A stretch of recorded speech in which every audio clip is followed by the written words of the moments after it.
एक तरफ जम्मू कश्मीर में विधानसभा चुनाव सिर पर हैं, कांग्रेस जीत का दम भर रही है। दूसरी ओर जम्मू कश्मीर के पूर्व मुख्यमंत्री उमर अब्दुल्ला, जो अब इंडिया गठबंधन के सदस्य भी हैं, उन्होंने बड़ा ही विवादित बयान दे दिया है। उमर अब्दुल्ला का कहना है कि अगर उनके बस में होता तो वो संसद हमले के दोषी अफजल गुरु को फांसी नहीं होने देते। अब सवाल ये उठता है कि क्या उमर के इस बयान पर कांग्रेस उनका समर्थन करेगी या नहीं, लेकिन बीजेपी तो पूरे विरोध में है। सबसे पहले आप उमर अब्दुल्ला का ये बयान सुनिए। Similar kind of situations happened when you were chief minister, when not a hijacking, but there were several instances where militants were caught, they were put in jail. There were times when hangings happened of of that. I can't say Afzal Guru happened in your time. You faced the blowback, or your state faces the blowback, and you are. See, my unfortunate thing was that the J&K government had nothing to do with Afzal Guru's execution. Otherwise, you would have had to do it with the permission of the state government, which I can tell you in no uncertain terms would not have been forthcoming. Why? It wouldn't have. We wouldn't have done it. I don't believe that any purpose was served by executing him. I don't. Do you believe in capital punishment? No. No. No. NI के एक podcast पर स्मिता प्रकाश के साथ बातचीत के दौरान उमर अब्दुल्ला ने ये सब अंग्रेजी में कहा।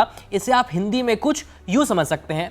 ये बात दुर्भाग्यपूर्ण थी कि जम्मू कश्मीर सरकार का अफजल गुरु की फांसी से कोई लेना देना नहीं था। अगर आपको ये काम राज्य सरकार की इजाज़त से करना पड़ता तो मैं आपको स्पष्ट कर दूं कि इसकी इजाज़त नहीं मिलती।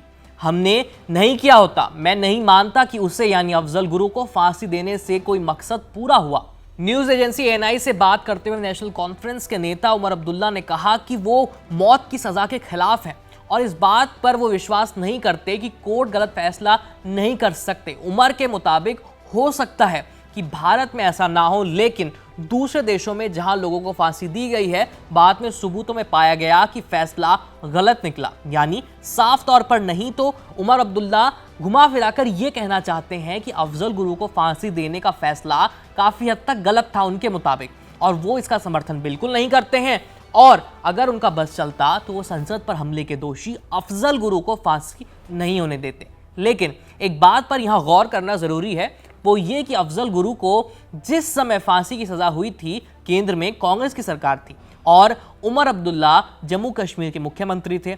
अफजल को फांसी पर लटकाए जाने के बाद कश्मीर में उनकी सरकार को स्थानीय लोगों की नाराज़गी का काफ़ी सामना करना पड़ा था। जिस पार्टी की सत्ता में अफजल गुरु को फांसी हुई, अब विधानसभा चुनाव के वक्त उमर अब्दुल्ला ने उसी पार्टी यानी कांग्रेस के साथ गठबंधन कर लिया है। लेकिन अब चीजें बदल चुकी हैं। जम्मू कश्मीर से आर्टिकल 370 हट चुका है। जो उमर अब्दुल्ला और महबूबा मुफ्ती 370 की तरफदारी कर रहे थे, उसकी वकालत कर रहे थे, कश्मीर की जनता ने इस लोकसभा चुनाव में उन्हें उसी मुद्दे पर बुरी तरह से हरा दिया।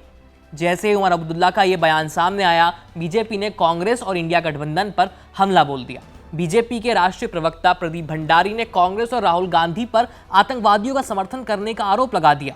बीजेपी प्रवक्ता ने कहा कि उमर अब्दुल्ला अफजल गुरु को फांसी की सजा मिलने से सहमत नहीं है, तो क्या उमर अब्दुल्ला और राहुल गांधी अब कश्मीर में आतंकवादियों का समर्थन कर रहे हैं? वहीं खबर लिखे जाने तक उमर के इस बयान पर कांग्रेस की ओर से कोई प्रतिक्रिया सामने नहीं आई है।